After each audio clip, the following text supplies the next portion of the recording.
You must understand that insurance policies in the United States are essentially contracts of adhesion, a type of legal document where the drafter holds all the cards, and you, as the buyer, are left with only two choices: accept all the terms or entirely forfeit your right to protection.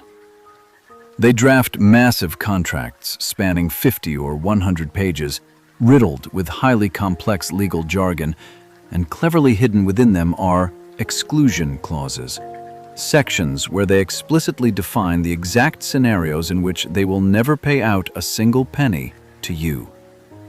Let me share the story of Mark, an honest man who was entirely swallowed up by the U.S. insurance system simply because of a few tiny lines of text in his contract that he completely overlooked. Mark had saved his entire life to buy a coastal home in Texas. He paid his premiums diligently and trusted completely in the peace of mind promised by the flashy advertisements. However, when a massive hurricane struck, tearing the roof off and leaving the ground floor submerged in deep mud, he filed a claim with absolute confidence, only to receive a two-line rejection letter stating, "Loss caused by flooding and excluded peril, not windstorm. Claim denied." Mark lost everything. And that is exactly when he sat across from me in this very office. From a legal standpoint, Mark had fallen right into what we call intentional ambiguity in contract language, a sophisticated technique employed by the U.S. insurance industry to manipulate risk. Mark's case is a classic example.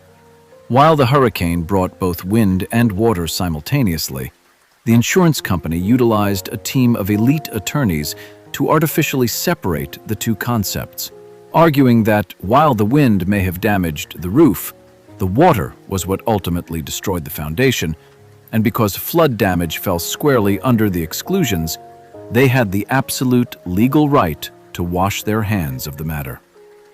Many people ask me why the buyer is always the one who loses, and the answer lies in your own complacency. You focus solely on flowery titles like comprehensive coverage or disaster insurance, forgetting that under insurance law, the courts do not rule based on your intentions, but rather on the cold, hard wording written within the contract. One survival rule I always remind my clients is this: never trust the verbal promises of any insurance agent, as anything not explicitly stated and specifically defined in the written document simply does not exist. If you want to protect yourself, demand clarification on every possible scenario from the very beginning. For instance, asking, "Is rainwater leaking through the roof classified as flood damage?"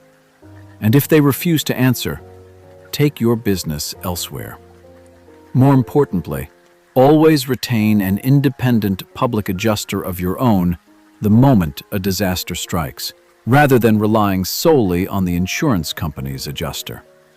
The law only protects those who are prepared and understand the rules of the game. So never sign your name to any policy unless you fully comprehend how those exact words can be used against you. If you feel that you might currently be trapped in a similar predicament, bring that contract to my office, and I will help you expose those unreasonable terms before it is far too late. Because in our world, caution is never excessive. And if you find these legal insights genuinely helpful in safeguarding your assets, be sure to hit the subscribe button and turn on notifications, as I will continue unveiling the legal secrets that large corporations never want you to discover, empowering you to become the master of the game rather than a victim of the system.